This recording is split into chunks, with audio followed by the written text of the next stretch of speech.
దూరదర్శన్ సప్తగిరి ప్రేక్షకులకు నమస్కారం. Career guidance కార్యక్రమానికి స్వాగతం. నేను మీ విష్ణుప్రియ. 10వ తరగతి పబ్లిక్ పరీక్షలు ప్రారంభం కానున్న నేపథ్యంలో భౌతిక రసాయన శాస్త్రానికి సంబంధించి విద్యార్థులు ఎక్కువ మార్కులు పొందడానికి, ఒత్తిడి లేకుండా ఎక్కువ మార్కులు సాధించడానికి ఉపయోగపడేటటువంటి సూచనల్ని, సలహాల్ని ఈరోజు మనం తెలుసుకుందాం. దీని గురించి తెలియచేయడానికి మనతో పాటు ఉన్నారు ప్రముఖ భౌతిక రసాయన శాస్త్రజ్ఞులు మరియు ఉపాధ్యాయులు అయినటువంటి నౌషద్ అలీ గారు. నమస్కారం సార్. నమస్కారం సార్. ముందుగా సింగిల్ పేపర్ విధానంలో పరీక్ష ఎలా ఉండబోతోంది, అలాగే ఎన్ని సెక్షన్స్గా విభజిస్తారు, మార్కుల విభజన ఎలా జరుగుతుంది? మొదట ప్రేక్షకులకు, విద్యార్థులకు అందరికీ నమస్కారం. ఈసారి పోయిన సంవత్సరంతో కంపేర్ చేసినప్పుడు పరీక్షల్లో ఎలాంటి మార్పులు ఉన్నాయి అని ఒకసారి చూద్దాం. గత సంవత్సరంలో పరీక్ష రాసినప్పుడు భౌతిక రసాయన శాస్త్రాలతో పాటు జీవరసాయన శాస్త్రాలకు కూడా ఒకేసారి పరీక్ష జరగడం జరిగింది. పిల్లలకు కొద్దిగా ఇబ్బంది కలిగిన దృష్ట్యా ఈసారి 2 పేపర్లు విడిగా జరుగుతాయి. మొదట భౌతిక రసాయన శాస్త్రము 50 మార్కులకు గాను 2 గంటలు పరీక్ష నిర్వహిస్తారు. తదుపరి జీవశాస్త్రము మరుసటి రోజు అదేవిధంగా 50 మార్కులకు పరీక్ష ఉంటుంది. ఇప్పుడు సింగిల్ పేపర్లో ఎలాంటి చేంజెస్, ఎన్ని సెక్షన్లు ఉంటాయి? మొదట 1 మార్కు ప్రశ్నలు ఉంటాయి. ఆ 1 మార్కు ప్రశ్నలు 8 ఉంటాయి. ఎలాంటి ఇంటర్నల్ చాయిస్ అనేది ఉండదు. అన్ని ప్రశ్నలకు సమాధానం రాయాల్సి ఉంటుంది. రెండోది 2 మార్కుల ప్రశ్నలు 3 ఉంటాయి. ఇందులో కూడా చాయిస్ ఉండదు. 2 మార్కుల ప్రశ్నలు 3 ప్రశ్నలకు జవాబు రాయాల్సిన అవసరం ఉంటుంది. అలాగే 4 మార్కుల ప్రశ్నలు కూడా 3 ఉంటాయి. ఈ 3ంటికి సమాధానాలు రాయాలి. చివరిగా 8 మార్కుల ప్రశ్నలు ఉంటాయి. ఇవి అంతర్గత ఛాయిస్ అంటే ఇంటర్నల్ ఛాయిస్ ఉంటుంది. వీటిలో 3 ప్రశ్నలు ఉంటాయి. ప్రతి ప్రశ్నకు ఒక ఛాయిస్ ఉంటుంది. అందులో ఏది సులభంగా ఉంటుందో వాటిని మీరు రాయొచ్చు. కాబట్టి మొదట 8 మార్కులు 1, 8 1 8 ఉంటుంది. అలాగే 2 మార్కులు 3 ప్రశ్నలు 6 మార్కులు, 4 మార్కులు 3 ప్రశ్నలు 12 మార్కులు, 8 మార్కులు 3 ప్రశ్నలు 24, మొత్తం 50 మార్కులకు గాను ఈసారి 2 గంటలలో మీరు సమాధానాలు రాయాల్సి ఉంటుంది. Thank you sir. అలాగే ప్రస్తుతం వస్తున్న ప్రశ్న పత్రాల్లో చోటు చేసుకున్నటువంటి ముఖ్యమైన మార్పుల గురించి మాకు తెలియచేయగలరా? ఓకే, తప్పకుండా. సో మనకు భౌతిక రసాయన శాస్త్రాల్లో మొత్తం 12 చాప్టర్స్ ఉంటాయి. వీటిని ఒక పద్ధతిగా మనం ప్రిపేర్ అయ్యి పరీక్షకు వెళ్తే ఈజీ అవుతుంది. ప్రశ్నలు ఎక్కువ, మార్కులు తక్కువ అనే భావనలో చాలామంది విద్యార్థులు ఎక్కువ సిలబస్ను ఎలా కవర్ చేయాలా అనే సందిగ్ధంలో ఉంటారు. వాటికి ముఖ్యంగా ఒక ప్లాన్ ప్రకారం మనము ముందుకెళ్తే ఈజీ అవుతుంది. ఎలా? మనకి ఈసారి ప్రశ్నాపత్రం ఒకసారి చూసుకున్నట్లయితే 1 మార్కు ప్రశ్నలు, 2 మార్కుల ప్రశ్నలు, 4 మార్కుల ప్రశ్నలు, 8 మార్కుల ప్రశ్నలు ఉన్నాయి. ఇవి ఏ విధంగా ఇస్తారు? సో మనకు ప్రశ్నాపత్రం తయారీ చేసేటప్పుడు ఒక బ్లూ ప్రింట్ ఉంటుంది. ఈ బ్లూ ప్రింట్ యొక్క ముఖ్య సారాంశం ఏమి అంటే ఇందులో అకాడమిక్ స్టాండర్డ్స్ ఉంటాయి, అంటే విద్యా ప్రమాణాలు ఉంటాయి. ఈ విద్యా ప్రమాణాల్లో అవగాహన ఏ విధంగా అర్థమైంది అంటే విషయాన్ని ఎలా అవగాహన చేసుకున్నారు 40% దీంట్లో ఉంటుంది. 40% అంటే దాదాపు 20 మార్కులకు ఇందులో ప్రశ్నలు ఉంటాయి. అలాగే ప్రశ్నించడం, పరికల్పన చేయడం, ప్రయోగాలు, తర్వాత మనకు సమాచార నైపుణ్యము, తర్వాత నిజ జీవితంలో అనువర్తనం, ఇవన్నీ కలిపి మిగతా మనకు 60% అంటే మొత్తం 50 మార్కులకు ప్రశ్నాపత్రం ఉంటుంది. కాబట్టి మనం ఈసారి ప్లానింగ్ ఎలా చేసుకోవాలి? మొట్టమొదట మనం 1 మార్కు ప్రశ్నలు అన్నిటిలోనూ వచ్చే ఛాన్స్ ఉంటాయి, అంటే అన్ని విద్యా ప్రమాణాలు కవర్ అయ్యేటువంటి ఛాన్స్ ఉంది.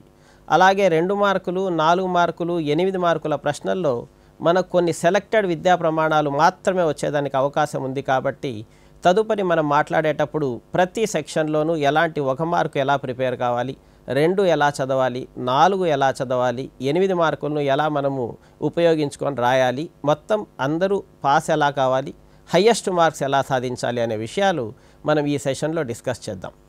ఓకే సార్, క్లియర్గా చెప్పారు. అండ్ నెక్స్ట్ అసలు ఎస్ఏ క్వశ్చన్స్ అనేవి ఏ చాప్టర్స్ నుంచి రావచ్చు, అలాగే ఎస్ఏ క్వశ్చన్స్ని విద్యార్థులు ఎలా అటెంప్ట్ చేయాలి?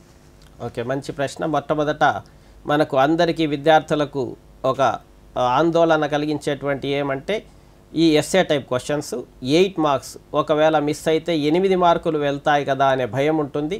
భయపడాల్సిన అవసరం లేదు. ఎలా ఒకసారి చూద్దాం. విషయ అవగాహనలో మనకు భౌతిక రసాయన శాస్త్రంలో ముఖ్యంగా 2 భాగాలు ఉంటాయి, భౌతిక శాస్త్రం, రసాయన శాస్త్రం. భౌతిక శాస్త్రంలో 6 చాప్టర్లు, రసాయన శాస్త్రంలో 6 చాప్టర్లు ఉంటాయి. ఎస్ఏ టైప్ క్వశ్చన్స్ 3 ప్రశ్నలు ఉంటాయి. అంతర్గత ఛాయిస్ అంటే ఇంటర్నల్ ఛాయిస్ ఉంటుంది వాటికి. మొదట మనము అకాడమిక్ స్టాండర్డ్ 1 అంటే విషయ అవగాహన మీద ఒక ప్రశ్న భౌతిక శాస్త్రంలో ఉంటుంది, అలాగే రసాయన శాస్త్రంలోనూ ఉంటుంది. నెక్స్ట్ అన్నిటికంటే ఇంపార్టెంట్ అయింది ఏంటి అంటే ప్రయోగాలు సైన్స్లో చాలా ముఖ్యమైనవి. సో మొత్తం టెక్స్ట్ బుక్ 12 చాప్టర్లలో దాదాపు 10 ప్రయోగాలు ఉన్నాయి. ఆ 10 ప్రయోగాలు మనం నేర్చుకుంటే మనకు ఒక ఎస్ఏ టైప్ క్వశ్చన్ ఈజీగా రాసేదానికి అవకాశం ఉంటుంది. సో ఆ 10 ఒక చోట మనం రాసుకొని ప్రయోగాలన్నిటిని అవగాహన చేసుకుంటే 8 మార్కుల ప్రశ్న కరెక్ట్గా మనకు అటెంప్ట్ చేసేయచ్చు. నెక్స్ట్ విషయ అవగాహన 1 పైన మనకు అకాడమిక్ స్టాండర్డ్ 1 2 క్వశ్చన్లు వస్తాయి. ఒకటి భౌతిక శాస్త్రం నుండి, ఇంకోటి రసాయన శాస్త్రం నుండి. ఈ రసాయన శాస్త్రంలో మనం ఎలాంటివి కొన్ని క్వశ్చన్లు చాలా ఇంపార్టెంట్ ఉన్నాయి. ఫర్ ఎగ్జాంపుల్ మనకు సంకరీకరణం అనే ఒక టాపిక్ ఉంది, కాన్సెప్ట్ ఒకటి ఉంది. ఆ కాన్సెప్ట్లో ప్రతిసారి మనకు ప్రశ్న వస్తూనే ఉంటుంది. కాబట్టి BeCl2 అండ్ బోరాన్ ట్రైఫ్లోరైడ్ ఈ 2 క్వశ్చన్లు చాలా. అలాగే మన రసాయన శాస్త్రంలో ఉండేటువంటి పరమాణు నిర్మాణము, తర్వాత మనము periodic table and chemical bonding అంటే ఈ 3 చాప్టర్లలో నుంచి ఒక క్వశ్చన్ వచ్చేదానికి అవకాశం ఉంటుంది. అది మిస్ అయితే మనకు ఆమ్లాలు, క్షారాలు, లవణాలు అనే చాప్టర్ ఉంది. అది చాలా వాల్యుబుల్ చాప్టర్. అందులో మనకు ప్రయోగాలు ఉన్నాయి, అందులో మనకు పట్టికలు ఉన్నాయి, అందులో మనకు ఉపయోగాలు ఉన్నాయి, అందులో మనకు పటాలు ఉన్నాయి. అన్ని రకాల చాప్టర్ ఉంది కాబట్టి అది చాలా విలువైన చాప్టరు. ఆ చాప్టరు తర్వాత ఈ 3 చాప్టర్లు నేర్చుకుంటే ఒక 8 మార్కుల ప్రశ్న రసాయన శాస్త్రం నుండి అయిపోతుంది. అలాగే భౌతిక శాస్త్రంలో మనం చూసుకున్నట్లయితే మొదట మనకు ఉష్ణం అనేటువంటి ఒక టాపిక్ ఉంది. దాంట్లో ఒక వెరీ ఇంపార్టెంట్ భేదాలు ఉన్నాయి. ఆ మనకు AS1 అకాడమిక్ స్టాండర్డ్ 1 కింద ఎలాంటి ప్రశ్నలు వస్తాయి. సో భేదాలు కానీ, ఉపయోగాలు కానీ, నియమాలు కానీ ఇలాంటి ప్రశ్నలన్నీ సెలెక్ట్ చేసి ఒక చోట రాసుకుంటే మనము ఒక 8 మార్క్స్ క్వశ్చన్ అనేది ఈజీగా చేయొచ్చు. ఇప్పుడు ఉష్ణం అనేటువంటి ఒక టాపిక్ తీసుకుంటే అందులో ఒక భేదాలు ఉన్నాయి. కాంతి 4 చాప్టర్లుగా విభజించబడింది. యాక్చువల్లీ ఒకటది. ఆ చాప్టర్లలో కూడా మనకు నియమాలు ఉండేటువంటి చాప్టర్ క్వశ్చన్స్ ఉన్నాయి, అవి నేర్చుకోండి. అలాగే మనకు విద్యుత్ అనే పాఠము, తర్వాత విద్యుత్ రసాయన శాస్త్రము, విద్యుత్ అయస్కాంతము అనే పాఠాల్లో కూడా మనం కొన్ని ఇంపార్టెంట్ క్వశ్చన్స్ చెక్ చేసుకుంటే ఎలాగూ ఇంటర్నల్ ఛాయిస్ ఉంది కాబట్టి పిల్లలు హ్యాపీగా ఎస్ఏ టైప్ క్వశ్చన్స్ ఆన్సర్ చేయవచ్చు.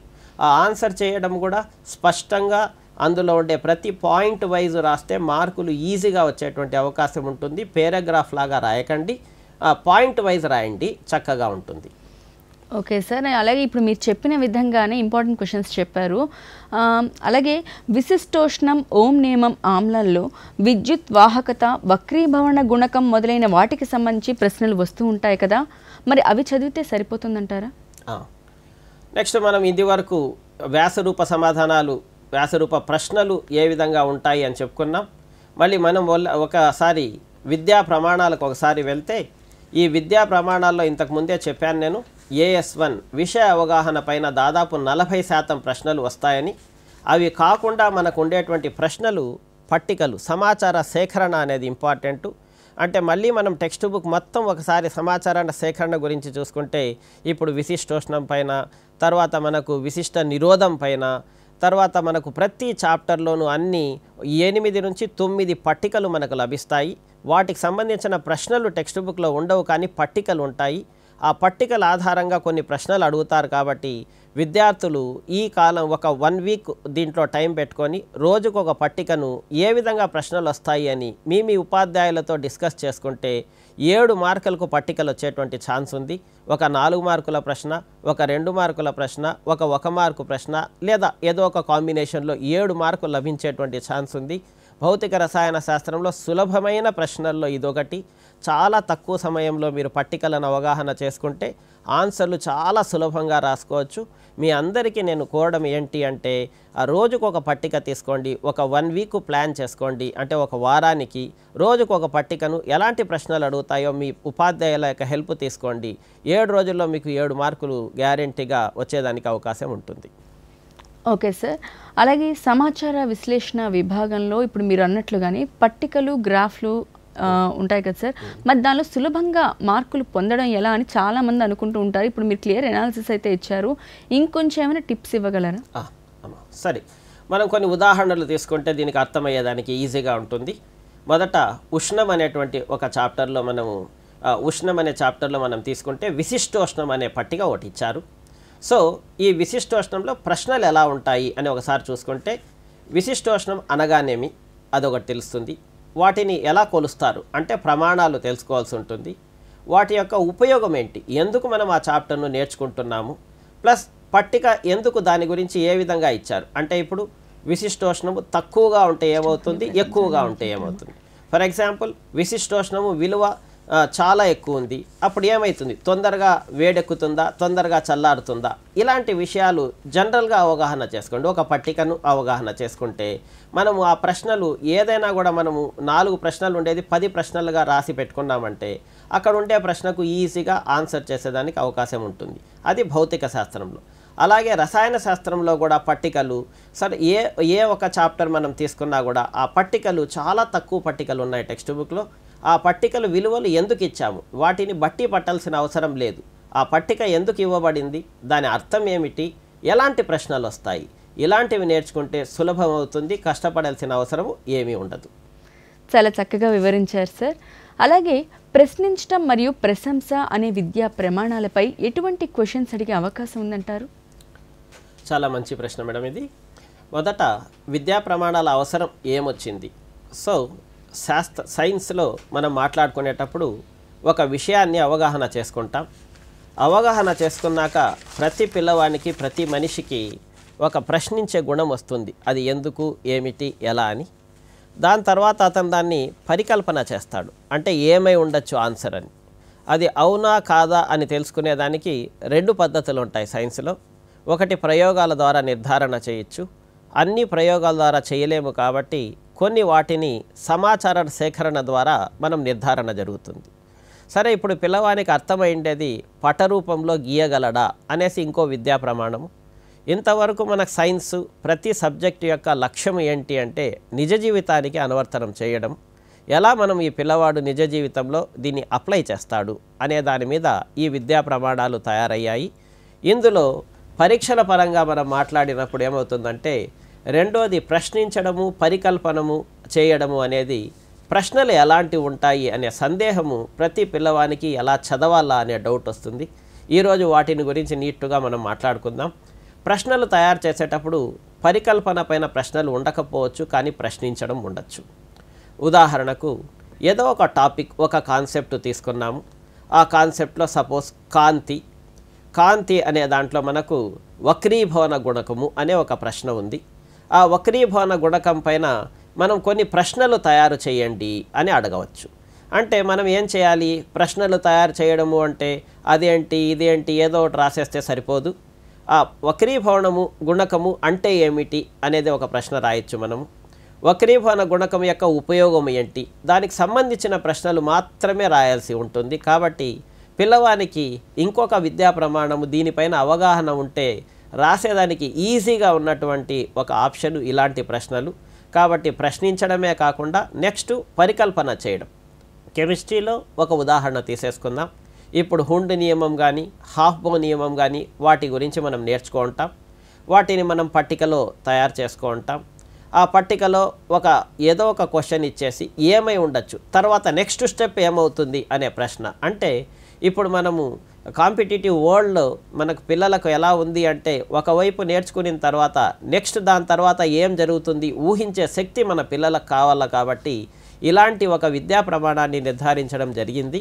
కాబట్టి ఇందులో తప్పు ఏముంది, తర్వాత ఏమై ఉండొచ్చు ఎగ్జాంపుల్, అలాంటి ప్రశ్నలు వస్తాయి. ఇది కేవలము ఒక 10% అంటే 5 మార్క్స్ క్వశ్చన్స్ వస్తాయి. అంటే 2 మార్కుల ప్రశ్నలు 2 వచ్చేదానికి, 1 మార్కు ప్రశ్న 1 వచ్చేదానికి అవకాశం ఉంటుంది. కాబట్టి టెక్స్ట్ బుక్లో చాలా తక్కువ ప్రశ్నలు ఉన్నాయి, వాటిని నేర్చుకుంటే సరిపోతుంది.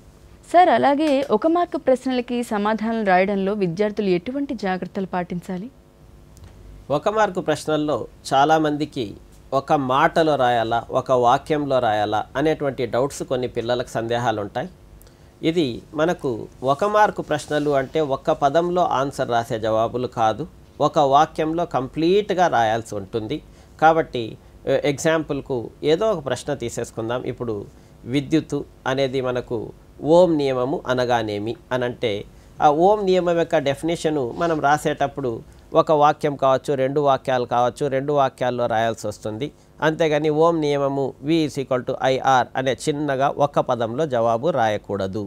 కాబట్టి 1 మార్కు ప్రశ్నలు రాసేటప్పుడు మీరు ఎలా చదువుకోవాలి అంటే right from beginning first chapter నుండి 12వ చాప్టర్ వరకు ప్రతి చాప్టర్లోనూ మనకు 5 నుంచి 6 కాన్సెప్ట్స్ భావనలు ప్రతి చాప్టర్లో పొందపరిచినాయి. ప్రతి కాన్సెప్టును మనం అవగాహన చేసుకొని పెట్టుకుంటే ఆ భావనలో ఉండేటువంటి ఏదో ఒక దానిని ఒక ప్రశ్న రూపంలో ఇస్తారు. ప్రతిసారి మనం పిల్లలకు చెప్పడం ఒకటే, టెక్స్ట్ బుక్ వెనకాల ఉన్న ప్రశ్నలు చదివితే సరిపోతుందా, లేదా మెటీరియల్స్లో ఉండే ఒక్కొక్క చాప్టర్లో 10, 15, 20, 50 క్వశ్చన్లు నేర్చుకొని అంత శ్రమ పడాల్సిన అవసరం ఉంటుందా అంటే ఈజీగా ప్రిపేర్ కావాల్సింది ఏంటి అంటే ప్రతి చాప్టర్లోనూ 5 నుంచి 6 కాన్సెప్ట్స్ మాత్రమే ఉన్నాయి. వాటిని చక్కగా అవగాహన చేసుకుంటే వాటి గురించిన ఒక సూక్ష్మమైనటువంటి ప్రశ్న 1 మార్కు ప్రశ్న ఉంటుంది. సపోజ్ ఒక విలువ, మనకు ఏదో ఒక విలువలు 1 మార్కు ప్రశ్నలు ఎలా ఉంటాయి భౌతిక రసాయన శాస్త్రంలో అంటే ఏదో ఒక నియమాలు అడగడము, ఒక్క ఉపయోగం అడగడము, ఏదైనా ఒక విలువ అడగడము, ప్రమాణాలు అడగడం. ఇప్పుడు ప్రమాణాలు అడిగినప్పుడు మనకు నిరోధము యొక్క ప్రమాణాలు ఏంటి అనే విద్యుత్తులో ఒక ప్రశ్న అడిగితే ఓం అని రాయకుండా నిరోధం యొక్క ప్రమాణాలు ఓం అని రాయాలి. అంటే 1 మార్కు ప్రశ్న రాసేటప్పుడు స్పష్టంగా ఒక వాక్యంలో జవాబు రాయాలే కానీ ఒక పదంలో జవాబు రాయకూడదు. ఒక చిన్న ప్రాబ్లం ఇచ్చారు, ఆ ప్రాబ్లం ఇచ్చేస్తే దాన్ని ఫార్ములా ఏంటి రాసి రాయాలి కానీ డైరెక్ట్గా ఆన్సర్ మాత్రం ఒక్క పదంలో వచ్చేటట్టు రాయకండి. ఓకే సార్, అంటే 1 మార్క్ క్వశ్చన్స్ అయినా సరే సమాధానం అనేది సంక్షిప్తంగా కంటెంట్తో ఉండాలని చెప్పారు, చాలా చక్కగా చెప్పారు సార్. అలాగే ఇంకొక విషయం ఏంటంటే బొమ్మలు గీసే విధానంలో కూడా దానిలో పూర్తి మార్కులు స్కోర్ చేయొచ్చు అంటారా? తప్పకుండా. బొమ్మలు పిల్లలకు సైన్స్లో అంటే చాలా ఇష్టమైనటివి బొమ్మలు. ఇంతకుముందు బొమ్మలు మనం నేర్చుకొని బట్టి పట్టి రాసేసేటివి ఉన్నాయి కొన్ని పాఠాలు, కానీ ఈసారి మన ఈ సిలబస్లో అలా కాదు. ఇంతకుముందే నేను విద్యా ప్రమాణాల గురించి చెప్పేటప్పుడు ఒక విషయం ఎంత చక్కగా పిల్లవానికి అవగాహన అయింది అని అతను ఒక పట రూపంలో దాన్ని గీసి దాని ప్రత్యేకమైన భాగాలు ఏమున్నాయి, ఒకవేళ వీలైతే దాని కింద ఒక ప్రశ్న కూడా అడిగేటువంటి ఛాన్స్ ఉంది. సరే, బొమ్మలు ఎన్ని మార్కులకు వచ్చేటువంటి ఛాన్స్ ఉంది? మనకు ఆ విద్యా ప్రమాణాల ప్రకారము 10% అంటే 50 మార్కుల్లో 10% అంటే 5 మార్కులకు పటాలు రావాలి.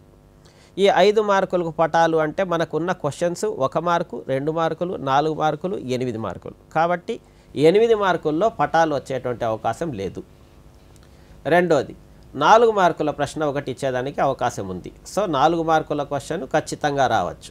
ఇంకా 1 మార్కు ప్రశ్న కూడా వచ్చేదానికి అవకాశం ఉంది. అంటే టోటల్ 5 మార్కులు అవుతాయి.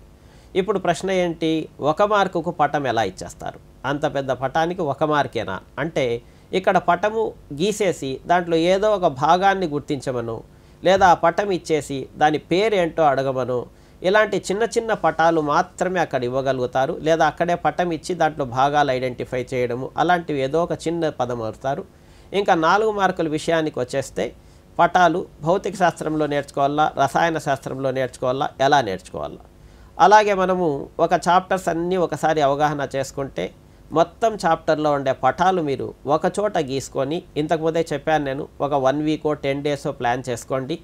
ఒక పట్టిక నేర్చుకునేటట్టు రోజు ఒకటి, 10 నిమిషాలు మీకు టైం పడుతుంది.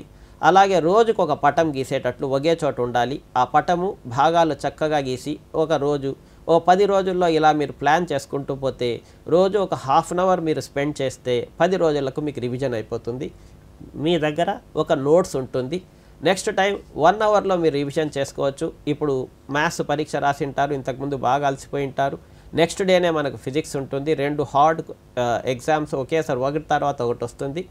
అప్పుడు మీకు మధ్యాహ్నం ఒక 2 అవర్స్, రాత్రి ఒక 2 అవర్స్ రివిజన్కు టైం ఉంటుంది, లేదా 3 అవర్స్ ఉంటుంది. మీరు ఇలాంటి మ్యాటరు ఒక నోట్స్లో జాగ్రత్తగా పెట్టుకుంటే మీకు రివిజన్ చేసేది చాలా సులువు అవుతుంది. కాబట్టి పిల్లలందరికీ నేను చెప్పడం ఏంటి అంటే పటాలు రోజుకు ఒక పటాన్ని ప్లాన్ చేసుకోండి. 10 రోజుల్లో 10 పటాలు గీసి పెట్టుకోండి. అందులో నుంచి మీకు 5 మార్కులు వస్తాయి. పటం అంటే పటం మాత్రమే గీయడం కాదు, వాటి గురించి అవగాహన ఉండాలి. వాటి భాగాలు చక్కగా గుర్తించగలగాలి. ఇప్పుడు మనకు ఇంపార్టెంట్ పటాలు ఎక్కడి నుంచి వచ్చేటువంటి ఛాన్స్ ఉంది అంటే, ఒకటి కాంతి పాఠము, తర్వాత మనకు ఆమ్లాలు క్షారాలు అనేటువంటి పాఠము, తర్వాత మనకు మెటలర్జీ అనే ఒక చాప్టరు 11th చాప్టర్ ఉంది, అందులో నుంచి పటాలు ఎక్కువగా. నెక్స్ట్ విద్యుద్ అయస్కాంతం ఉంది, అందులో గురించి కూడా ఒక పటం ఉంది. ఈ పటాలన్నీ అంటే ఈ 4 చాప్టర్లే కాకుండా ముఖ్య ఇంపార్టెంట్వి చెప్తున్నాను. మిగతా చాప్టర్లో ఉండే పటాలన్నీ రోజుకోటి గీసుకోండి, తప్పనిసరిగా 5 మార్కులు స్కోర్ చేసుకోవచ్చు. Okay sir. అలాగే మనం ఇప్పుడు ప్రతి మార్క్ కూడా విద్యార్థికి ఇంపార్టెంటే. 1 మార్క్ క్వశ్చన్స్ ఏ చాప్టర్స్ నుంచి రావచ్చు అని ప్రతి విద్యార్థి కన్ఫ్యూజ్ అవుతూ ఉంటారు, ఎందుకంటే ప్రతి మార్క్ ఇంపార్టెంటే కాబట్టి. సో అసలు ఏ చాప్టర్స్ నుంచి 1 మార్క్ క్వశ్చన్స్ అనేవి రావచ్చు అంటారు? సో 1 మార్కు ప్రశ్నల్లో 2 సమస్యలు, ఒకటి ఛాయిస్ అనేది ఉండదు, 8 ప్రశ్నలు వస్తాయి 12 చాప్టర్లలో నుంచి. 12 చాప్టర్లలో ప్రతి చాప్టర్లలోనూ 5 నుంచి 6 కాన్సెప్ట్స్ ఉంటాయి, భావనలు ఉంటాయి. అంటే దాదాపు ఒక 60 కాన్సెప్ట్స్ నేర్చుకుంటే 8 ప్రశ్నలు వచ్చేటువంటి అవకాశం ఉంది. కాబట్టి పిల్లలకు ఒక ఛాలెంజింగ్ టాస్క్ ఉంటుంది ఇది. అందుకు ఈ 1 మార్కు ప్రశ్నల్లో ఒక చిన్న టెక్నిక్ ఒకటి నేర్పిస్తాను. ఇంతకుముందే నేను ఒకసారి చెప్పాను, పట్టిక రోజుకు ఒకటి చేసుకోండి అన్నాను. అలాగే ఒక ప్రయోగం రోజుకు నేర్చుకోండి. అలాగే ఇంతకుముందు ఇప్పుడు కూడా ఏదైనా ఉపయోగం కానీ ఏమన్నా ఉంటే ఒకటి, అలాగే డయాగ్రామ్ అంటే పటము గీసేది ఒకటి నేర్చుకోండి అన్నాం. ఇలా ప్లాన్ చేసుకోండి. మీరు ఒక 10 డేస్కి ప్లాన్ చేసుకుంటారా, లేదా 7 డేస్కి ప్లాన్ చేసుకుంటారా, మీ టైంను బట్టి చేసుకోండి. అలా మీరు ఒక నోట్స్ ప్రిపేర్ చేయగలిగితే మీకు వారం రోజుల తర్వాత 10th ఫిజికల్ సైన్స్ పైన ఎలాంటి డౌటు ఉండదు. అలాగే ఇప్పుడు 1 మార్కు ప్రశ్నకు మీరు ఒకసారి వచ్చినట్లయితే, ఈ 1 మార్కు ప్రశ్నల్లో ముఖ్యంగా విలువలు అనేటివి, అంటే భౌతిక రసాయన శాస్త్రంలో విలువలు చాలా ఇంపార్టెంట్. ఆ వాల్యూస్ అనేది ఇప్పుడు ప్లాంక్ కాన్స్టెంట్ ఉంది, దాని విలువ ఎంత, అండ్ ఒక క్యాలరీ అంటే ఎన్ని జౌళ్ళు, తర్వాత 1 కిలోవాట్ అవర్ అంటే ఎన్ని జౌళ్ళు, ఇలాంటి వాల్యూస్ అన్నీ కలిపితే ఒక 7. మీరు తర్వాత ప్రమాణాలు ఉంటాయి, అవి చాలా ఇంపార్టెంట్ భౌతిక రసాయన శాస్త్రంలో. ఈ 2 కలిపితే కూడా ఒక పేజీకి వచ్చేస్తుంది. ఓన్లీ ఒక చిన్న A4 సైజ్ పేజీలోనే మొత్తం వచ్చేస్తాయి. అందులో నుంచి మోస్ట్లీ 1 లేదా 2 ప్రశ్నలు వస్తాయి. రెండోది నియమాలు, పేరుండేటువంటి నియమాలు, హాఫ్ బౌ, హుండ్, పౌలి ఇలాంటివి, ఇంకా సంకరీకరణం అంటే ఏంటి, ఇలాంటి పేర్లు ఉండేటివన్నీ ఉంటాయి మనకు ప్రతి దాంట్లోనూ. అలాంటి వాటిని ఒక చోట నేర్చుకుంటూ వస్తే వాటిలో నుండి భౌతిక శాస్త్రంలో నుంచి ఒకటి, రసాయన శాస్త్రంలో నుంచి ఒకటి విలువ వచ్చేటువంటి అవకాశం ఉంది. అలా కాకుండా ఇంతకుముందే మాట్లాడుకున్నాం, పటం కూడా పటాలు ఎలాగూ నేర్చుకున్నాం, ఆ పటంలో నుంచి ఒక పటం వచ్చేస్తుంది. అలాగే 2వ విద్యా ప్రమాణం గురించి మాట్లాడినాం, ప్రశ్నించడం, పరికల్పన చేయడం, అందులో నుంచి ఒక క్వశ్చన్ వచ్చేటువంటి అవకాశం ఉంది. కాబట్టి మీరు ఈ విధంగా ఒక ప్లాన్గా నేర్చుకుంటే పటంలో నుండి ఒకటి వచ్చేస్తుంది, పట్టికలో నుండి 1 లేదా 2 ప్రశ్నలు వచ్చేటువంటి అవకాశం ఉంది. తర్వాత నిర్వచనాలు, విలువలు, తర్వాత మనకు ఉపయోగాలు, ఇలాంటి వాటిని మాత్రం నేర్చుకుంటే ఇవే 1 మార్కు ప్రశ్నకు వచ్చేటువంటి అవకాశం ఉంటుంది. కాబట్టి పిల్లలు ఒక ప్లాన్ ప్రకారం రాసి పెట్టుకోండి. అది కూడా ఒక 4 పేజీల్లో మీకు 1 మార్కు ప్రశ్నలన్నీ వచ్చేస్తాయి. అందులో విలువలు, తర్వాత వచ్చి మన ప్రమాణాలు 1 పేజీలో వచ్చేటట్లు రాసుకోండి. రివిజన్ చేసేటప్పుడు కూడా మీకు ఈజీగా ఉంటుంది, ఒకే చోట అందుబాటులో ఉంటుంది, బుక్ మొత్తం చదవాల్సిన అవసరం ఉండదు. ఓకే సార్, చాలా మంచిగా టిప్స్ ఇచ్చారు మీరు విద్యార్థులందరికీ అర్థమయ్యే విధంగా. సార్ అలాగే విద్యార్థులందరూ కష్టపడి చదువుతారు, అందరికీ మంచి మార్కులు వస్తున్నాయంటే రావు. ఎందుకంటే చాలామంది ఆలోచిస్తూ ఉంటారు, చాలామంది విద్యార్థులు ఎందుకు మనం కష్టపడుతున్నా కూడా మనకి మంచి మార్కులు రావడం లేదు అని. అంటే అందరికీ ఒక మంచి మార్కులు రావాలి అంటే కనుక ఎటువంటి పద్ధతులు అనుసరించాలి? సరే, ఇప్పుడు మనం ఎంత అభ్యాసం చేసుకున్నా, నేర్చుకున్నప్పటికీ కూడా చదువులు పరీక్షల మూలంగా మనకు టెస్ట్ చేయబడుతున్నాయి. కాబట్టి పరీక్షలలో మార్కుల ఆధారంగా మీరు ఎంత మాత్రం నేర్చుకున్నారు అనేది తెలుస్తోంది. కాబట్టి పరీక్షలు అంటే ఒక భయము లేకుండా ఒక పద్ధతి ప్రకారం, ఒక ప్రణాళిక ప్రకారం, ఒక ప్లానింగ్ ప్రకారం చదువుకోవాలి. ఎలా అని మీకు నేను నీట్గా ఎక్స్ప్లెయిన్ చేస్తాను. మొదట భౌతిక రసాయన శాస్త్రంలో మొత్తం 12 చాప్టర్లు ఉన్నాయి. 12 చాప్టర్లలోనూ ప్రతి చాప్టర్లో ఏం చేస్తారంటే మీరు ఒక ఫ్లో చార్ట్ వేసుకోండి. ఆ ఫ్లో చార్ట్లో ఎన్ని కాన్సెప్ట్స్ ఉన్నాయో అవగాహన చేసుకోండి. ఫర్ ఎగ్జాంపుల్ ఏదో ఒకటి సరే, పెద్ద చాప్టరు, మీకు కష్టమైన చాప్టరు అంటారు, విద్యుత్ అనుకోండి. విద్యుత్తులో ఎలా ఫ్లో చార్ట్ వేసుకోవాలి, ఒక మధ్యలో ఒక సర్కిల్ రాసుకుంటే విద్యుత్ ఉంటుంది, దాంట్లో మొట్టమొదట మనము ఆవేశం అంటే ఏంటి, విద్యుత్ ప్రవాహం అంటే ఏమి, పొటెన్షియల్ అంటే ఏమి నిర్వచనాలు నేర్చుకోవాల్సి వస్తుంది. అది ఫస్ట్ కాన్సెప్ట్స్. ఇందులో 1 మార్కు ప్రశ్న వచ్చేదానికి అవకాశం ఉంటుంది. రెండో కాన్సెప్ట్ ఓం నియమం. ఓం నియమము 4 మార్కుల ప్రశ్నకు మనకు ప్రయోగానికి వచ్చేటువంటి ఛాన్స్ చాలాసార్లు పరీక్షకు వచ్చింది. 8 మార్కుల ప్రశ్నలు రావచ్చు. అందులో ఉండే సర్క్యూట్ మాత్రమే 4 మార్కులకు రావచ్చు. అందులో ఉండే విశిష్ట నిరోధం అనేటువంటి ఒక పట్టిక మనకు మళ్ళీ 4 మార్కుల ప్రశ్నకు రావచ్చు. కాబట్టి ఓం నియమం అంటే ఏమి, దాని ఉపయోగాలు ఏంటి నేర్చుకోండి. దాని ఉపయోగం కూడా 1 మార్కు ప్రశ్నకు వచ్చేటువంటి అవకాశం ఉంది. సో 2 కాన్సెప్ట్లు అయిపోయినాయి. మొదట బేసిక్స్ అంటే విద్యుత్ ప్రవాహము, పొటెన్షియల్ భేదం అలాంటివి. రెండోది మనకు ఓం నియమం గురించి నేర్చుకోవడం. మూడోది నిరోధము, విశిష్ట నిరోధం. ఓం నియమంలో వచ్చేటువంటి ఒక స్థిరాంకమే నిరోధము. ఆ నిరోధం గురించి నేర్చుకోవాలి. ఆ నిరోధంలో ఏమేమి నేర్చుకోవాలి, వాటిని శ్రేణి సంధానం ఎలా చేస్తారు, సమాంతర సంధానం ఎలా చేస్తారు, నిరోధం వేటిపైన ఆధారపడి ఉంటుంది. అందులో కూడా ఒక 8 మార్కులు AS1 క్వశ్చన్ వచ్చేటువంటి అవకాశం ఉంది. కాబట్టి వీటి ప్రమాణాలు ఏంటి 1 మార్కు ప్రశ్న. సో మూడో కాన్సెప్ట్ నిరోధము, విశిష్ట నిరోధం అయిపోయింది. ఇంకా లాస్ట్ కాన్సెప్ట్ మనకు ఉండేది ఇప్పుడు దీని యొక్క ఉపయోగం ఏంటి, మనం విద్యుత్ ఎందుకు నేర్చుకుంటున్నాం, ఆ చాప్టర్ ఎందుకు నేర్చుకుంటున్నాం, అందులో మనకు దీని యొక్క శక్తి, విద్యుత్ శక్తిని మన ఇండ్లలో వాడేటువంటిది ఎలా మనం క్యాల్కులేట్ చేస్తాము, పవర్ సామర్థ్యం అంటే ఏమిటి, దాని ప్రమాణాలు ఏంటి. కాబట్టి ఒక విద్యుత్తును మనం ఒక చాప్టర్ లాగా చూస్తే అందరికీ కష్టం అనిపిస్తుంది. ఎప్పుడైతే ఒక ఫ్లో చార్ట్ లాగా వేసుకొని ఈ విధంగా చేసుకున్నారు అనుకోండి, అందులో కేవలం 4 కాన్సెప్ట్స్ మాత్రమే ఉంటాయి. ఆ 4 కాన్సెప్ట్స్లో ఉన్న ప్రతి కాన్సెప్ట్ నేర్చుకుంటే ప్రశ్నలు వాటి ఆధారంగానే వస్తాయి. ప్రశ్నలు మారతాయి కానీ జవాబులు అయితే మారవు. మీరు ప్రశ్నలు వెంటబడేసి ఒక చాప్టర్లో 50 ప్రశ్నలు, వాళ్ళు ఒక్కొక్కసారి మీరు గైడ్లు వీటి గురించి పోయినప్పుడు ప్రశ్నల సంఖ్య పెరుగుతూ ఉంటే ఇది పిల్లలలో టెన్షన్ పెంచేటువంటి అవకాశం ఉంది. కాబట్టి అలాంటి రాంగ్ రూట్ ఎంచుకోవద్దండి. కాన్సెప్ట్స్ మీద పడండి. ప్రశ్న ఏదైనా జవాబు ఇందులో నుంచే రాయాలి. కాబట్టి ఎప్పుడైతే పిల్లలు ఈ కాన్సెప్ట్స్ చక్కగా అవగాహన చేసుకుంటారో ప్రశ్న అనేది వీటిని అడుగుతారు. అప్పుడు మనం సొంతంగా రాసుకున్నా కూడా మార్కులు అద్భుతంగా సాధించవచ్చు. అండ్ తక్కువ టైంలో ఎక్కువ మార్కులు సాధించేదానికి అవకాశం ఉంటుంది. అలాగే రసాయన శాస్త్రం ఒకసారి తీసుకుంటే మనకు చాలా వాల్యుబుల్ చాప్టరు ఆమ్లాలు, క్షారాలు, లవణాలు అని చెప్పాను. ఇది కాస్త పెద్ద చాప్టరు, కాకపోతే ఎక్కువ మార్కులు వెయిటేజ్ వచ్చేటువంటి అవకాశం ఉంది. కాబట్టి అలాగే దీనికి కూడా ఒక ఫ్లో చార్ట్ వేసుకోండి. ఎలా, ఫస్ట్ ఆమ్లం అంటే ఏమి, క్షారం అంటే ఏమి, లవణం అంటే ఏమి, కనీసం ఇది తెలిసిండల్లా. వీటిని ఏ విధంగా టెస్ట్ చేస్తారు, ఆ టెస్ట్ అనేది పట్టికకు వచ్చేటువంటి ఛాన్సెస్ ఉంది. అండ్ ప్రయోగాలు ఉన్నాయి. ఆమ్లాలు లేదా క్షారాలు మనకు రియాక్షన్స్ అంటే దేంతో చర్య నొందుతాయి, లోహాలతో చర్య నొందితే ఏమవుతుంది, అలోహాలతో చర్య నొందితే ఏమవుతుంది, ఆమ్లము క్షారంతో చర్య నొందితే ఏమవుతుంది. ఈ 3 విషయాలు అవగాహన చేసుకోండి. ఇంకా లవణాల్లో మనకు కొన్ని లవణాలు ఇచ్చి వాటి యొక్క ఉపయోగాలు ఇవ్వడం జరిగింది. ఆ ఉపయోగంలో 1 మార్కు కానీ 2 మార్కుల ప్రశ్నలు కానీ తప్పనిసరిగా వచ్చేటువంటి అవకాశం ఉంది. ఈ చాప్టర్లో ప్రయోగాలు ఉన్నాయి, ఇంతకు ముందే చెప్పాను నేను. ఈ చాప్టర్లో పట్టికలు ఉన్నాయి, 4 మార్కులకు రావచ్చు. ఈ చాప్టర్లో పటాలు ఉన్నాయి, అన్ని రకాలు ఉంది. కాబట్టి ఈ 2వ చాప్టర్ను పెద్దది అని భయపడకుండా ఒక ప్లాన్ చేసుకొని మీరు డిస్కస్ చేసుకోండి. తోటి విద్యార్థులతో డౌట్లు వస్తే ఉపాధ్యాయులను అడగండి. ఒక ప్లానింగ్ ప్రకారం చదివితే చక్కగా ఉంటుంది, ఏ విధమైనటువంటి సమస్యలు ఉండవు. అలా కాకుండా మీరు ప్రశ్నల వెనకంటి లభించిన బుక్కుల్లో ఉండే ప్రశ్నల వెనకంటి పడితే మాత్రం చాలా కన్ఫ్యూజ్ అవుతారు. నేను చెప్పిన విధంగా ప్రతి చాప్టర్కు ఎక్కడి నుంచి ఫస్ట్ ఉష్ణం అనే చాప్టర్ ఉంది, తర్వాత ఆమ్లాలు, క్షారాలు, తర్వాత మన కాంతిలో ఒక 4 పాఠాలు ఉన్నాయి. ఆ 4 పాఠాల్లో ఏమేమి ఉన్నాయి ప్రతి దానికి ఫ్లో చార్ట్ రెడీ చేసుకోండి. అలాగే కెమిస్ట్రీలో 3 చాప్టర్లు ఉన్నాయి. అవి మనకు పరమాణు నిర్మాణం అనేది ఒక చాప్టర్ ఉంది.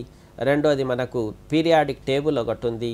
మూడోది కెమికల్ బాండింగ్ ఉంది. వీటిలో ప్రయోగాలు ఉండవు. ప్రయోగాలు లేవు అంటే అర్థము AS1 ప్రశ్నలు పుష్కలంగా ఉన్నాయి. అక్కడ గ్యారెంటీగా 3 చాప్టర్ల నుండి ఒక 8 మార్కుల ప్రశ్న ఖచ్చితంగా వచ్చేస్తుంది. చాలా పేరు ఉన్నటువంటి ప్రశ్నలు ఉన్నాయి, అవి నేర్చుకోండి. నెక్స్ట్ కెమిస్ట్రీలో మనకు మెటలర్జీ అనే చాప్టర్లో బొమ్మలు ప్రతిసారి పరీక్షకు వస్తూ ఉంటుంది. కాబట్టి అక్కడ ఎక్కువ బొమ్మలు ఇచ్చేటువంటి ఛాన్స్ ఉంది.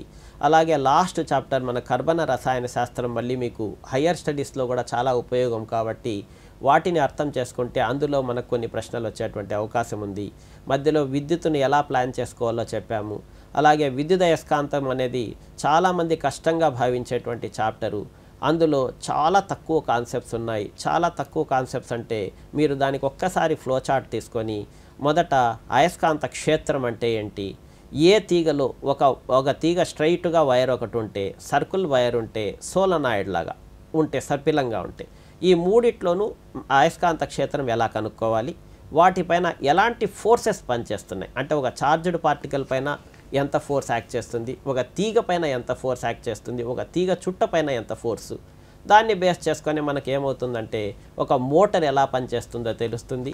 అది ఒక అద్భుతమైన చాప్టరు, నిజ జీవితంలో మీరు చూసే చాప్టర్ కాబట్టి దీన్ని ఇంట్రెస్ట్ పెట్టి చదవండి. ఏ ప్రశ్నకు సమాధానము కష్టంగా అనిపించదు. ఎప్పుడైతే మీరు ఇష్టంగా చదువుతారో కష్టం అనేదే తెలియదు మీకు. అలాగే మనకు మళ్ళీ ఒక అద్భుతమైనటువంటి ఒక ఇన్వెన్షన్ ఉంది ఆ చాప్టర్లో, ఫ్యారడేస్ లా అని. అది చదివితే మీకు విద్యుత్ ఎలా తయారు చేస్తారు, ఎలా మనకు ఇక్కడ నుంచి సరఫరా చేస్తారు అని అద్భుతంగా తెలుస్తుంది. వాటి ఉపయోగాలు కూడా ఇవ్వబడినాయి. చాలాసార్లు పరీక్షకు వస్తూ ఉంటుంది ఒక డైనమో ఎలా పనిచేస్తుంది. కాబట్టి విద్యుదయస్కాంతం అంటే అదేదో చాలా కష్టమైన చాప్టర్ కాదు. 4 అద్భుతమైనటువంటి నియమాలు అందులో పొందపరిచినాయి కాబట్టి వాటిని అర్థం చేసుకుంటే ప్రశ్నలకు ఆటోమేటిక్గా అదే తెలుస్తుంది. కాబట్టి ఇప్పుడు పరీక్ష ఎలా రాయాలి నేర్చుకునేసినాం. మనము ప్రతి చాప్టర్కు ఫ్లో చార్ట్లు వేసుకున్నాం. ప్రతి చాప్టర్లో ఫ్లో చార్ట్లో కొన్ని డౌట్స్ ఉంటాయి. అవి ఈ మధ్యకాలంలో మనము టీచర్లను అడిగి ప్రతి ఒక్క దానికి సమాధానం తెలుసుకున్నాం. అండ్ మధ్యలో ప్రాబ్లమ్స్ ఒకటి, అది కూడా చెప్పాను. ఒక పేజ్ తీసుకోండి, మొత్తం ఒక 2 పేజీల్లో మనకు టెక్స్ట్ బుక్లో ఉన్న మొత్తం ప్రాబ్లమ్స్ను సాల్వ్ చేసుకోవచ్చు. ప్రతి చాప్టర్లలోనూ ప్రాబ్లమ్స్ లేవు, కేవలం 4 చాప్టర్లలో మాత్రమే ప్రాబ్లమ్స్ ఉన్నాయి. అవన్నీ ఒక చోట రాసుకుంటే గ్యారంటీగా ఒక ప్రాబ్లం అనేది వస్తూ ఉంటుంది. అది నోట్ చేసుకోండి. ఫస్ట్ ఫ్లో అన్ని తెస్తారు అంటే డయాగ్రమ్స్, ఎక్స్పెరిమెంట్స్, ప్రాబ్లమ్స్ ఇవన్నీ ఒక చోట రాసుకోండి. ఏమేమి డౌట్లు వస్తాయో అన్నీ క్లారిఫై చేసుకోండి. ఇప్పుడు పరీక్ష ఎలా రాస్తారు, 2 అవర్స్ టైం ఉంది మనకు. 1 మార్కు ప్రశ్నలు రాసేటప్పుడు 1 వాక్యంలో రాయండి, లేదా 2 వాక్యాల్లో రాయండి, 1 పదంలో రాయకండి. 2 మార్కుల ప్రశ్నలు రాసేటప్పుడు కనీసం 4 పాయింట్లు ఉండేటట్లు రాయండి. మధ్యలో ఒకవేళ ప్రాబ్లం వచ్చింది అనుకోండి, డేటా రాయండి, ఏమేమి ఇచ్చినారు, ఫార్ములా ఏంటి, క్యాల్కులేషను, ఆన్సర్కు ప్రమాణాలు రాయాలి. అక్కడ 4 పాయింట్లు వర్తించదు. ఒకవేళ భేదం అడిగారు, 2 పాయింట్లు 4 పాయింట్లుగా భేదం రాయండి. అంటే 1 పాయింట్కు 1/2 మార్కు చొప్పున గుర్తుపెట్టుకోండి. అలాగే 4 మార్కుల ప్రశ్నలు వస్తాయి. 4 మార్కుల ప్రశ్నలు కనీసం ఒక 8 పాయింట్లు వచ్చేటట్లు రాయండి. ఇంకా నెక్స్ట్ అలాగే 8 మార్క్స్ క్వశ్చన్ వస్తే 16 పాయింట్లు రాయాల్సిన అవసరం లేదు. ఒక ప్రయోగం అనుకోండి, ప్రయోగం యొక్క ఉద్దేశం రాస్తాం మనం. ఉద్దేశం రాసిన తర్వాత ప్రయోగంలో అమెరికా ఎలా ఉంటుంది, మీరు ఏం అబ్జర్వ్ చేశారు దాంట్లో, అంటే పరిశీలన ఏం చేశారు, రిజల్ట్ ఏమొచ్చింది మనకు. ఈ విధంగా మనము నీట్గా రాసుకుంటూ పోతే ప్రయోగం అక్కడ 16 పాయింట్లు రాయలేమో అని ఫీల్ కావద్దండి. అది కాదు, 8 మార్కుల ప్రశ్నలు కేటాయించడం 16 పాయింట్ల కోసం కాదు. అలాగే డిఫరెన్సెస్ అడిగారు అనుకోండి, ఇక్కడ 4 సమ్ టైమ్స్ అది 8 మార్కుల ప్రశ్నలకు అడగచ్చు. ఇక్కడ 4 ఇక్కడ 4 ఉన్నప్పుడు 8 పాయింట్లకు గాను 8 మార్కులు వస్తాయి. కాబట్టి ఏ ప్రశ్నకు కూడా పారాగ్రాఫ్ లాగా జవాబులు రాయకండి, పాయింట్ వైజ్ జవాబులు రాయండి. ఫస్ట్ ప్రిపరేషను, రెండోది ప్రాక్టీస్ కావాలి, మూడోది ప్రజెంటేషన్ కావాలి. సో డయాగ్రమ్స్ డ్రా చేసేటప్పుడు ఒక పేజ్ కంప్లీట్ వచ్చేటట్లు చూసుకోండి. మనం ఒక సగం పేజీ రాసేసాము, ఆ సగం పేజీలో కొంత స్థలం ఉంది, అక్కడ చిన్నదిగా ఇరికించకండి. ప్రయోగాలు రాసేటప్పుడు ఒక ఫుల్ పేజు 2 పేజీలు వచ్చేటట్లు చూసుకోండి, ఇక్కడ కొద్దిగా అక్కడ కొద్దిగా వచ్చేటట్లు చూడొద్దండి. ఇవన్నీ పరీక్ష పేపర్ అట్రాక్షన్గా ఉండేదానికి హెల్ప్ చేస్తాయి. ఈ మూలలో మార్జిన్ ఖచ్చితంగా రాయండి, క్వశ్చన్ నంబర్లు ఖచ్చితంగా వేయండి. మీకు తెలిసినటువంటి ప్రతి ప్రశ్న క్వశ్చన్ నంబర్ అది ఖచ్చితంగా నంబర్ మెన్షన్ చేయండి. నంబర్ మెన్షన్ చేసి నీట్గా పాయింట్ వైజ్ రాయండి. ఇలాంటి ప్రజెంటేషన్లు మనము స్కెచ్లు ఉపయోగించినాము, కలర్ ఉపయోగించినాము అంటే దానికి ఏది ఎక్స్ట్రా మార్కులు అయితే ఇవ్వరు. మీరు నీట్గా రాశారా లేదా, ఎలా రాశారా అనే దానికే ఉంటుంది. మీరు మార్కర్లు, స్కెచ్లు ఇవన్నీ ఉపయోగించేసినాం సార్, మాకేమైనా 50 మార్కులు గాను ఒక 5 మార్కులు ఎక్స్ట్రా ఇస్తారా అంటే ఎవరు ఇవ్వరు. సరే మేము ఉపయోగించలేదు సార్, ఖచ్చితంగా మనము పెన్నుతోనే రాసాం సార్, మేము ఏమీ చేయలేదు, 5 మార్కులు తగ్గించేస్తారా అంటే తగ్గించరు. కాబట్టి ఇవి గుర్తుపెట్టుకోండి. కాకపోతే ఈజీ కరెక్షన్కు మన ఇంకా కొన్ని టిప్స్ మీకు ఏంటి అంటే, మీరు ఏ పాయింట్లు అయితే రాస్తారో దాంట్లో ముఖ్య అంశాలు ఉంటే మామూలు పెన్నుతోనే అండర్లైన్ చేయండి, పదానికి గ్యాప్ వచ్చేటట్లు చూసుకోండి. ఇలా నీట్గా ప్రజెంటేషన్ చేసి ఒక ప్లానింగ్ ప్రకారం చేయడం, ప్రాక్టీస్ చేయడం, డౌట్స్ క్లారిఫై చేసుకోవడం, తర్వాత ఎగ్జామ్లో టెన్షన్ లేకుండా ప్రజెంట్ చేయడం. ఇలా చేసినప్పుడు ప్రతి ఒక్కరికి 50కి 50 మార్కులు, మ్యాథ్స్లో లాగే సైన్స్లో కూడా 50 మార్కుల ఛాన్స్ ఉంది. కాబట్టి 50 మార్కులు తీసుకునేటువంటి అవకాశం ప్రతి ఒక్కరికి ఉంటుంది. టెన్షన్ పడద్దండి, ప్లానింగ్ చేసుకొని చదవండి. సార్, అలాగే భౌతిక శాస్త్రంలో సమస్యలు సాధించడంలో పిల్లలు చాలామంది కష్టపడుతూ ఉంటారు. వాటికి ఏ విధంగా పరిష్కారం చూపాలి? మంచి ప్రశ్నమ్మా. ఇప్పుడు భౌతిక శాస్త్రంలో మనకు ముఖ్యంగా ప్రశ్నలు కొన్ని ప్రాబ్లమ్ సాల్వింగ్ అనేటువంటి ఒక క్వశ్చన్ వస్తూ ఉంటుంది. ఇందులో కూడా ప్రతిసారి ఇంతకుముందు ప్రణాళిక వేసుకున్నట్లే ఒక ప్రణాళిక అవసరము. ఫస్ట్ ఉష్ణం అనేటువంటి ఒక చాప్టర్ తీసుకున్నాను నేను. ఉష్ణంలో మనకు ఎన్ని రకాలైనటువంటి ఫార్ములాస్ ఉన్నాయి. ఉష్ణము Q = SM ΔT, Q = ML. ఈ రెండు కూడా ఎప్పుడు వస్తాయి? ఉష్ణోగ్రతలో మార్పు జరిగినప్పుడు SM ΔT వస్తుంది. అలాగే ఉష్ణోగ్రత బాయిలింగ్ అండ్ మెల్టింగ్ ఈ రెండు జరిగేటప్పుడు ఉష్ణోగ్రతలో పెరుగుదల ఉండదు. కాబట్టి అక్కడ లేటెంట్ హీట్ అనేది గుప్తోష్ణం ఉంటుంది. కాబట్టి Q = ML అనేది ఉంటుంది. ఇంకోటి, ఉష్ణంలో ఒక వేడి వస్తువు ఒక చల్లని వస్తువు లేక మిశ్రమం చేసినప్పుడు ఫలిత ఉష్ణోగ్రత కనుక్కోండి అనే ఈ రెండు రకాలైనటువంటి ప్రాబ్లమ్స్. అదే కాకుండా సెంటిగ్రేడ్ నుండి కెల్విన్కు, కెల్విన్ నుండి సెంటిగ్రేడ్కు కన్వర్షన్స్. ఈ మూడు విషయాలు ఉష్ణంలో గుర్తుపెట్టుకుంటే ఈ కన్వర్షన్ అనేది ప్రతిసారి 1 మార్క్ క్వశ్చన్ వస్తుంది. అలాగే ఈ మిశ్రమము అనేటువంటి ఒక క్వశ్చను 2 మార్కుల క్వశ్చన్ వస్తుంది. కాబట్టి ఈ 2 క్వశ్చన్లు ఒక ఆన్సర్ చేసేదానికి ఉంటుంది. అది ఉష్ణము. అలాగే మనకు రెండో చాప్టరు నేను ఇంతకు ముందే చెప్పాను, కాంతి అనేది 4 చాప్టర్లుగా విభజింపబడింది. మొత్తాన్ని నేను కాంతి లాగే తీసుకుంటున్నాను. అందులో మనకు అన్ని చాప్టర్లు కలిపి కాంతి యొక్క ఇదే. అందులో మనకి ఏమేమి ఉన్నాయి, ఏం చాప్టర్స్ మనకు ఉన్నాయి అంటే, ఆ లెన్స్లో 1/f = 1/v - 1/u అనే ఒక ఫార్ములా ఉంది. థిన్ లెన్స్ ఫార్ములా అంటారు. అలాగే లెన్స్ మేకర్స్ ఫార్ములా ఉంది. 1/f = n - 1 × 1/r1 - 1/r2. వీటిపైన కాకుండా వక్రీభవన గుణకం ఒకటి ఉంది, n = c/v. ఈ 3 ఫార్ములాలు ఒకసారి రాసుకొని ఈ 3 ఫార్ములాల్లో ఎలాంటి ప్రశ్నలు మన బుక్లో అడిగారు అవే ప్రశ్నలు వచ్చేదానికి అవకాశం ఉంది. కాబట్టి ప్రాక్టీస్ చేసుకోండి. అలాగే మనం విద్యుత్తులోకి వెళ్తే కొన్ని ఎక్కువ ఫార్ములాలు ఉన్నాయి. ఇప్పుడు ఓమ్స్ లా పైన V = IR ఒకటి, శ్రేణి సంధానంలో కలిపినప్పుడు నిరోధాలు R = R1 + R2 + R3 dash వస్తుంది. ఎన్నైనా కనుక్కోవచ్చు. అలాగే సమాంతర సంధానం very important. 1/r = 1/r1 + 1/r2. కాకపోతే ఒక చిన్న విషయం గుర్తుపెట్టుకోండి, ఇది సాధించేటప్పుడు పిల్లలందరూ రెసిప్రోకల్ను యాడ్ చేసేటప్పుడు కొన్ని తప్పులు చేస్తుంటారు. కాబట్టి ఒకవేళ 2 నిరోధాలు మనం యాడ్ చేస్తున్నట్లయితే R = R1R2/R1 + R2 గుర్తుపెట్టుకోండి. అప్పుడు మనకు ఈజీగా సాల్వ్ చేయొచ్చు. 2 అయితేనే, 3 అయితే కాదు. వాటి ఆధారంగానే మనకు ప్రశ్నలు ఇవ్వబడడం జరిగింది. కొన్ని ప్రశ్నలు ఏం చేశారు అంటే 5 నిరోధాలు కూడా ఒకే విలువ కలిగినవి సమాంతర సంధానంలో చేస్తే R/n, సపోజ్ ఒక 5 నిరోధాలు ఉన్నాయి. ఆ 5 నిరోధాలు కాబట్టి ఒక్కొక్క దాని యొక్క విలువ ఒక 10 అనుకోండి. ఒక్కొక్క దాని యొక్క 10 విలువ వేస్తాం. డివైడెడ్ బై n ఉన్నాయి, 5 ఉన్నాయి అని రాస్తే ఒకేసారి 10/5 = 2 వచ్చేస్తుంది. కాబట్టి ఇంకా మనకు ఎలక్ట్రోమాగ్నెటిజంలోకి వెళ్తే 2 ఉన్నాయి. అక్కడ డైరెక్షన్ కూడా important. Suppose force = QVB sin θ అని ఉంటుంది. ఆ sin θ అనేది ఇంపార్టెంట్. sin θ యొక్క విలువలు తెలుసుకోండి. అంటే 2 విలువలు సమాంతరంగా ఉందా లేదా లంబంగా ఉందా. లంబంగా ఉంటే sin 90 = 1 అవుతుంది. సమాంతరంగా ఉంటే sin 0 = 0 ఉంటుంది. అప్పుడు ఎలాంటి ఫోర్సు ఉండదు. అంటే మొత్తము ఉష్ణము, కాంతి, విద్యుత్తు, విద్యుదయస్కాంతం వీటి అన్నింటిలో కలిపి 3 + 3 ఒక 12 ఫార్ములాలు మనకు ఉంటాయి. ఆ 12 ఫార్ములాల్లోనే ప్రశ్నలు వచ్చేటువంటి అవకాశం ఉంటుంది. కాబట్టి పిల్లలు మీకు ఒక ప్రశ్న ఇచ్చినప్పుడు ముందు దత్తాంశం రాయండి. అంటే వాడు ఏమి ఇచ్చాడు, ఏం కనుక్కోవాలా. స్టెప్ 2 ఫార్ములా రాయండి. ఆ ఫార్ములా ద్వారా మనం ఏం కనుక్కోవాలో తెలిసిపోతుంది. 3 అందులో నుంచి ప్రతిక్షేపించి సబ్స్టిట్యూట్ చేయడము, ఆన్సర్ సాధించడం. క్యాన్సిల్ చేసి ఈజీగా క్యాన్సిలేషన్ ఉంటుంది. ఆన్సర్ వచ్చిన దానికి ప్రమాణం మర్చిపోవద్దండి. ఇప్పుడు నిరోధం కనుక్కుంటున్నారు, దాని ప్రమాణం ఓం అని ఉండాల. విశిష్ట నిరోధం కనుక్కుంటున్నారు, ఓం మీటర్ ఉండాల. బలం కనుక్కుంటున్నారు, న్యూటన్ అని ఉండాల. కాబట్టి ఈ ప్రమాణాలు మర్చిపోవద్దండి. సో స్టెప్ 1 వచ్చి దత్తాంశం, వాడు ఏమిచ్చాడు, ఏం కనుక్కోవాలి. రెండోది ఫార్ములా రాయడం. మూడోది క్యాల్కులేషన్స్ చేయడం. ఈ 3 విషయాలు గుర్తుపెట్టుకొని మొత్తం ప్రాబ్లమ్స్ మనం సాల్వ్ చేయగలిగితే అది కూడా 2 పేజీల కంటే ఎక్కువ రావు. సో అవన్నీ చేసుకుంటే ఈజీగా, అంటే ప్రాబ్లమ్స్ అంటే భయం లేకుండా వస్తే ఈజీగా రాసేదానికి బాగుంటుంది. 10 పాయింట్లు రాసే కంటే ఈ 3 విషయాలు రాసేస్తే ప్రాబ్లంలో మార్క్స్ స్కోరింగ్ ఈజీగా ఉంటుంది. కాబట్టి ఇలా ఒకసారి ట్రై చేయండి.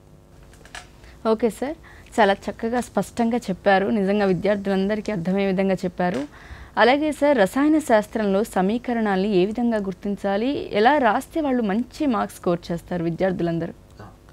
ఏ విధంగా అయితే భౌతిక శాస్త్రంలో మనకు ప్రాబ్లమ్స్ అనేటివి కొంచెం ఇబ్బంది పడతాయి. ఎందుకు అంటే ఒక ప్లాన్ లేనప్పుడు ఇబ్బంది పడతాయి. ఒక్కసారి ప్లానింగ్తో చదివితే పిల్లలు ఎగిరి గెంతేసి అయ్యో ప్రాబ్లమ్స్ ఇంత ఈజీనా అని అనిపిస్తుంది. అలాగే రసాయన శాస్త్రంలో మనకు సమీకరణాలు, ఈక్వేషన్స్ ఏమేమి గుర్తుపెట్టుకోవాలి, ఎలా రాసుకోవాలి. ఇందులో మనం ప్రతిసారి కరెక్షన్కు పోయినప్పుడు గమనించే విషయం ఏంటి అంటే, ఎప్పుడైతే మీరు ఒక సమీకరణాన్ని సంకేత రూపంలో అక్కడ రాస్తారో దానికి అర్థమయ్యేటట్లు కింద పద రూపంలో కూడా రాసేది అలవాటు చేసుకోండి. అంటే ఇప్పుడు ఒక ఈక్వేషన్ రాసాం, ఒక యాసిడ్ ఉంది, ఏదో HCl ఉంది, ఒక మెటల్ ఉంది, ఏదో ఒక మనం రాసుకున్నప్పుడు జింక్ మెటల్ ఉంది, HCl + Zn అని రాసాము. దానికి బ్యాలెన్స్ చేస్తూ ZnCl2 + H2 రాసాము. ఇక్కడైతే HCl ఉంది కదా సార్, ఇక్కడ Cl2 ఎలా ఉంది అంటే బ్యాలెన్సింగ్ చేసేది నేర్చుకోండి. ఖచ్చితంగా బ్యాలెన్స్ చేసి దాని కింద ఒక ఆమ్లము, HCl అనేటువంటి ఒక ఆమ్లము జింక్ అనేటువంటి లోహంతో చర్య నొందినప్పుడు మనం ఒక లవణం జింక్ క్లోరైడ్తో పాటు హైడ్రోజన్ విడుదలవుతుంది అనే ఒక స్టేట్మెంట్ దాని కింద రాసేది ప్రాక్టీస్ చేసుకుంటే మనకొకటి ఆ సమీకరణం ఎందుకు రాసామో అర్థమైపోతుంది. దాన్ని ఎప్పుడైతే మీరు పద రూపంలో రాస్తారో దాని గురించి అవగాహన పెరుగుతుంది. కాబట్టి అక్కడ మనకు తప్పుపోయేదానికి అవకాశం ఉండదు. అది పాయింట్ 1. సో అలాంటి సమీకరణాలు మనకు కేవలం ఎక్కడ మనకు ఈ సెకండ్ ఆమ్లాలు, క్షారాలు, లవణాలు అనే చాప్టర్లలో ఆమ్లానికి ఉంది, క్షారానికి ఉంది. ఆమ్లము క్షారం కలిస్తే తటస్థీకరణ చర్య ఉంది. ప్రతి సమీకరణము దానిలో ఉండేటివన్నీ నేర్చుకోండి.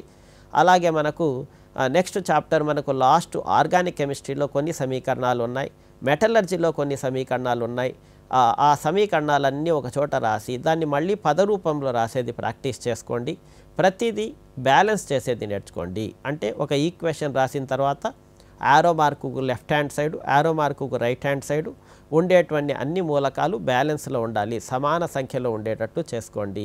ఈ విధంగా రాసి ప్రిపేర్ చేసుకుంటే ఇది కూడా సమీకరణాలన్నీ ఒక చోట రాసుకుంటే మనకు ఈజీగా గుర్తుపెట్టుకునేదానికి ఉంటుంది, కన్ఫ్యూజ్ కాకుండా ఉంటారు.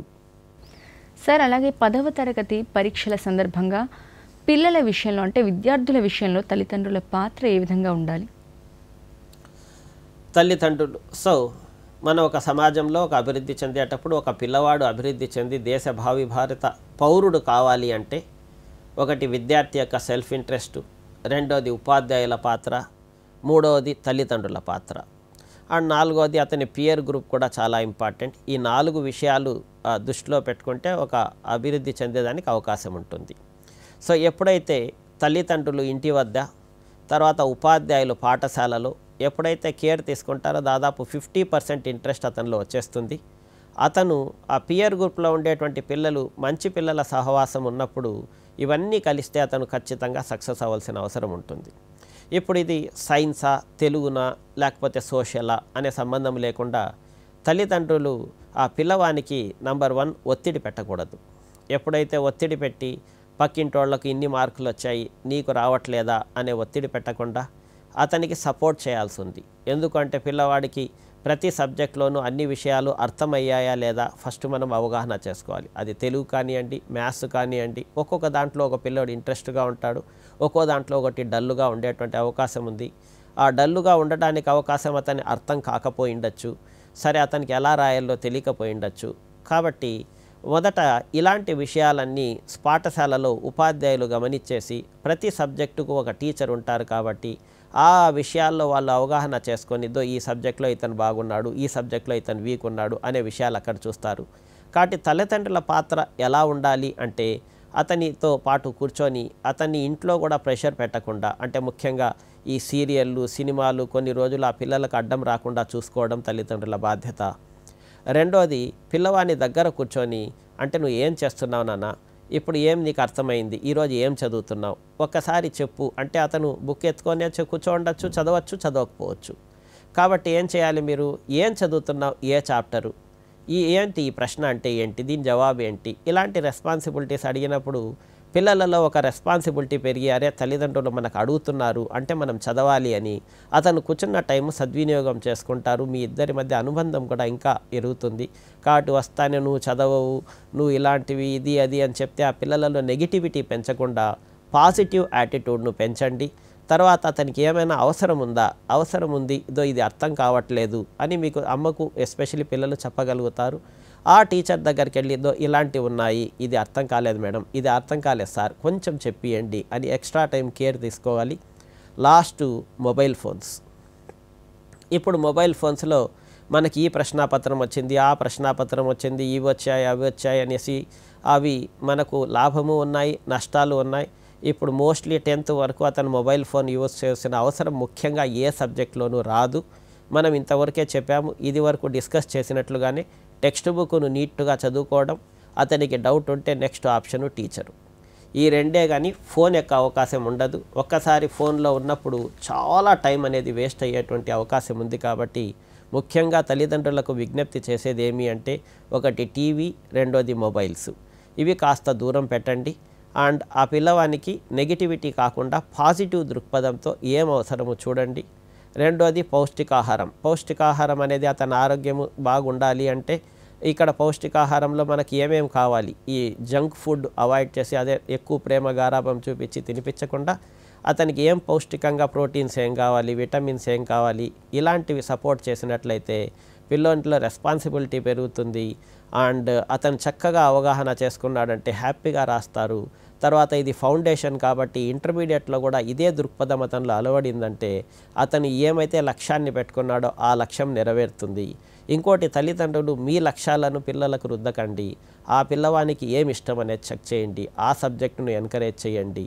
ప్రతి ఒక్కరూ ఇంజనీర్లు, డాక్టర్లు అని ప్రెషర్ వాళ్ళ మీద పెంచకండి. 10వ తరగతి పరీక్షల్లో భాగంగా తల్లిదండ్రులకు మాత్రమే కాకుండా విద్యార్థులందరికీ అర్థమయ్యే రీతిలో చాలా చక్కగా ఎక్స్ప్లెయిన్ చేసి చెప్పినందుకు మీకు ధన్యవాదాలు సార్. చూశారు కదండి, ఇది ఈనాటి కెరీర్ గైడెన్స్ ప్రోగ్రామ్. మరొక కార్యక్రమంతో మళ్ళీ మీ ముందుకు వస్తాం. నమస్కారం.